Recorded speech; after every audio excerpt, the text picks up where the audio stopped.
following any of the news out of the Frankfurt Motor Show this week, and if you haven't, I'll be giving you a quick rundown in Friday's Roundup show, you'll know that pretty much every automaker is now committing itself to producing a slew of new electric models in the coming 5 years, with 2020 or 2022 being a pretty common target date by which various automakers say they'll have either a significant portion of their fleet offered with electrified drivetrains or said they'll bring brand new models to market that are electric.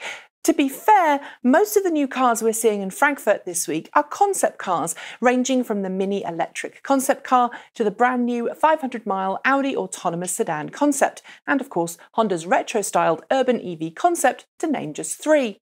Of these concepts, the majority are new vehicles that their respective automakers say will give rise to production vehicles due to hit the market in the next 3 or 4 years. One of the few exceptions is Jaguar's reimagining of its 50-year-old classic E-Type sports car, the Jaguar E-Type EV.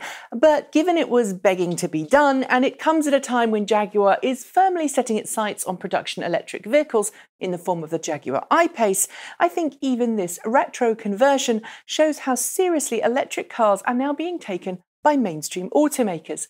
For fans of electric cars, this uptake of interest in plug-in vehicles is great news, and one which I think is, for the most part, to be cautiously embraced. But there are some questions I'm sure many of you have about this all. First, after years of dismissing electric vehicles and plug-in car technology, especially when so many seemingly went out of their way to perpetuate inaccurate myths, what's caused automakers to about turn on electric cars? Is the policy change real, and will it last? And what exactly do automakers mean when they promise that all of their future cars will be electrified by a given date? The first question is perhaps the most complex to answer. Each automaker has its own specific set of reasons for pursuing electric vehicles, but I believe they mostly boil down to 2 specific things: legislative pressure and Tesla. While the EPA and President Trump may be foolishly doing everything they can to roll back fuel economy targets in the US, thus reducing the pressure on automakers to make lower emission vehicles, the rest of the world is pushing hard for a future where vehicles have little or no tailpipe emissions. From the Paris Accord through to promising outright bans on the sale of new internal combustion engine vehicles within a few decades, world governments are eager to push our transportation mix towards cleaner, greener fuel choices. And electric vehicles fit the bill perfectly. And Tesla? Well, it's managed to successfully challenge long-held stereotypes that portray electric vehicles as slow, boring, and impractical. And it's also managed to steal a massive market share from many automakers over the past few years, dominating the luxury sedan market in the US and several other markets too. In order to regain that market share, other automakers are finally facing the reality that they need to not only match Tesla, but beat it.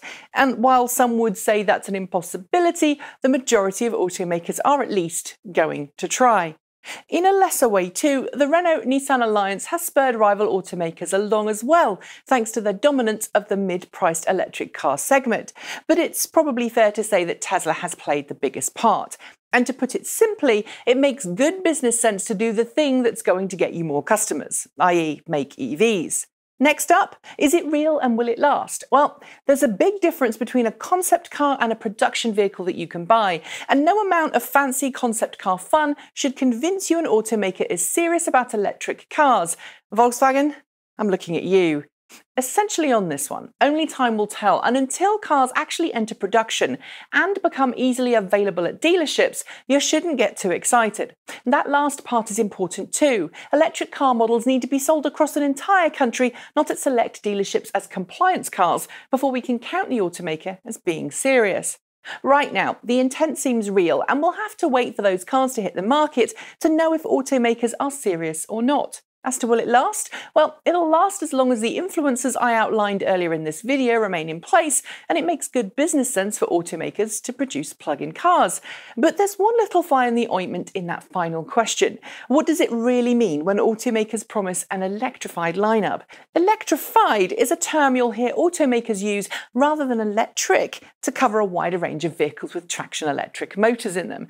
This could be anything from a series hybrid through to a plug-in hybrid, a battery electric car, or even a hydrogen fuel cell vehicle, since they all make use of electric motors to provide motive power. Just like a politician practicing a spin, electrified is marketing speak designed to look and sound good. And that's not the same as promising an all-electric model, something some automakers are doing, but not all. To differentiate between the two will take some detective work, so ready that, dear stalker. That's it. Don't forget to like, comment and subscribe, hit the notification bell to hear the moment a new show is uploaded, and click the Patreon link at the end of this video or in the description below if you want to help me make more of these videos. Until next time, keep evolving!